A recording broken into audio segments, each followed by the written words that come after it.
more can I say? Top Billin. Yo, Top Billin to ya. I Top Billin. I'm calling on all my people who have played the great game of football, who understand the fabric of this sport, especially when it has to do with the locker room. A lot of great teams police themselves. That's just, people can always talk about this person here, this coach, that coach, or whatever like that. I'm here to tell you, man, if you got a really good team, a lot of that shit never even leaves the locker room.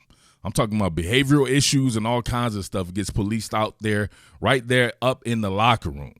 With that being said, my man Michael Pittman Jr., rookie from the Indianapolis Colts here, as you can see where here it says, Michael Pittman Jr. explains why he won't give his number 11 jersey to new teammate Carson Wentz. Now, if you were writing this story, the headline should actually be, Coach Michael Pittman Jr. explains why he won't give his number 11 jersey to new franchise quarterback teammate Carson Wentz. Now, listen, if you're in the locker room, if you've been in the locker room, your quarterback is off limits to just about any and everything. I mean, even if you don't like the dude, like if this could be somebody that you just personally don't like, it doesn't matter. You want to make that dude feel as comfortable as possible. Now, and that's just regular, like, you know what I'm saying? How many you talking about the NFL, right? 99.9% of us, of the people even reading this or whatever like that, we've never played in the NFL. But even at that particular level, to me, it goes beyond that. You're talking about a new teammate you just acquired in Carson Wentz, who is a franchise caliber player and has been a franchise quarterback before in the National Football League. That you can say what you want about that. The guy had the damn, what was he, number 3 one time on the top 100 NFL players? Like, this guy is the goods, right? Everything that you can think about in a quarterback that people would want, Carson Wentz possesses. Now, he had a down year last year, but it does not matter. He's coming to your team, your setup, your infrastructure. You want to make this guy feel as comfortable as possible. You're not that damn beholden to a number 11. You're a rookie, first and foremost. It's not like you have a ton of equity and a ton of time spent in this particular number. All right, it was Michael Pittman. What? Matter of fact, let's go through this. What did he exactly say? What did he explain?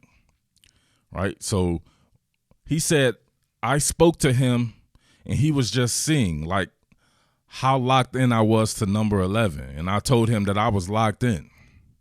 You told your franchise quarterback, newly acquired franchise quarterback, that you were locked into a number, and you're coming off of a rookie season. A rookie season. You weren't rookie of the year. You weren't the best rookie on your own team. We could arguably say you weren't the second best rookie on your own team, but that's neither here nor there. You got to understand the fabric of a sport. Carson Wentz's comfortability and what he can do for your franchise can change everyone's life on that team. Everyone's life. I'm talking about the concession stand people, all the fans, you name it, right? Everybody that's associated with that organization, man. This guy comes out and plays like he played before in Philadelphia. You have yourself a 27, 28-year-old franchise quarterback for the next however many years. Think about that. He could be there longer than you. I know it sounds crazy to say, but that's just the reality of the situation. So what that says to me is you don't understand the fabric of the sport, and you're probably a little bit goofy. Now, I covered Michael Pittman Jr. for Rivals.com's USC site. He's a very good player, very talented cat. I think he's going to do some pretty big things in the league, but they're going to be tied to Carson Wentz. And if the way Carson goes is the way he's going to go. And you would do this as a receiver to your quarterback? Think about that logically.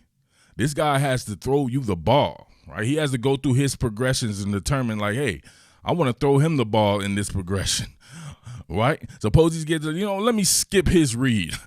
Let me skip his read in this progression, and I'll go to the next one here and throw it to whomever, T.Y. Hilton or somebody like that. Just think logically. I do not understand this. Somebody have to tell me in the comment section, where have you seen something like this before?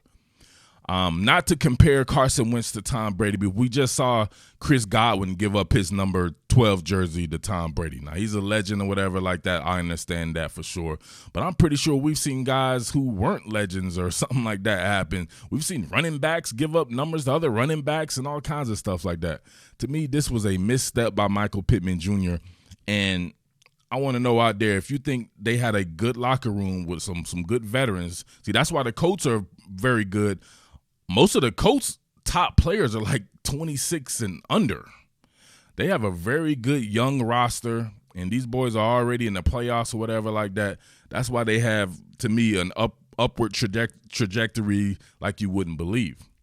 But with that comes little missteps like this. I would think a guy like Robert Mathis, Dwight Freeney back in the day, some of these guys that you know were leaders on that particular franchise, that they probably would go to Michael Pittman and be like, you know what, dog, you've only been in this jersey 1 year. This wasn't even your number in college.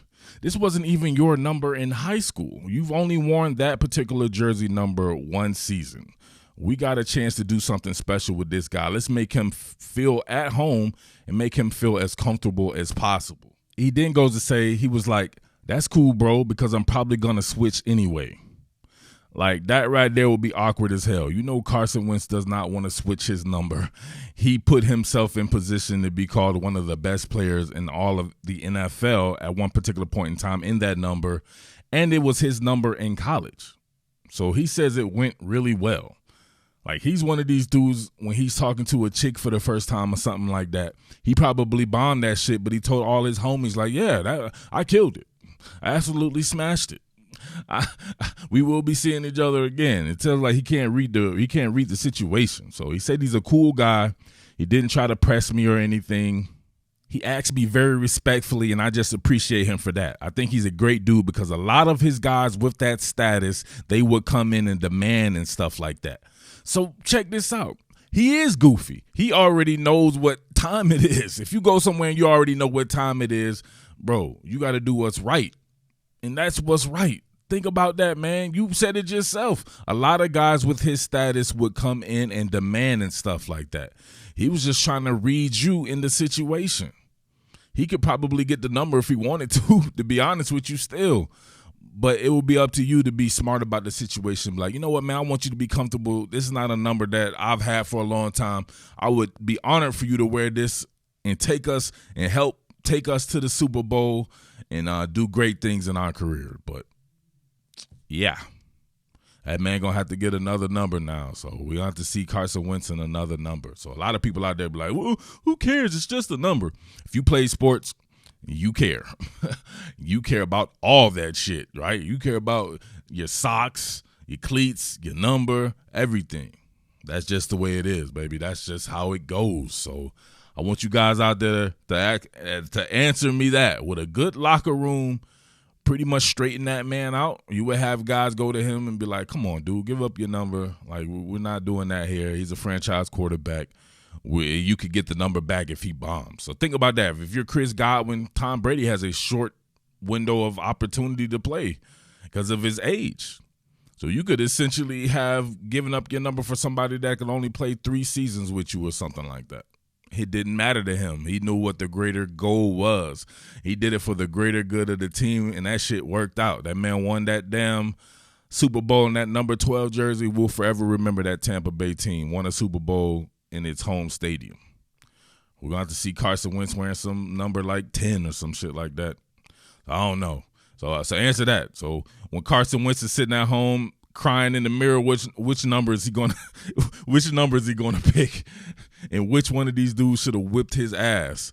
Meaning Michael Pittman. Who out there should whip his ass that's in that locker room? Do they have anybody that's roughneck like that? Is it a Grover Stewart? Somebody like that. It's got to be somebody on defense. Somebody got to check him. Darius Leonard. He be putting out demands of people that are free agents and stuff like that. He should demand Michael Pittman come to his senses. Somebody out there is a roughneck. But let me know what you think about this, all right? It's your boy Murph from Top Billin Sports. I have much more on the Colts. Make sure you keep it locked right here. Tell a friend to tell a friend. And I am out. Peace. What more can I say? Top Billin.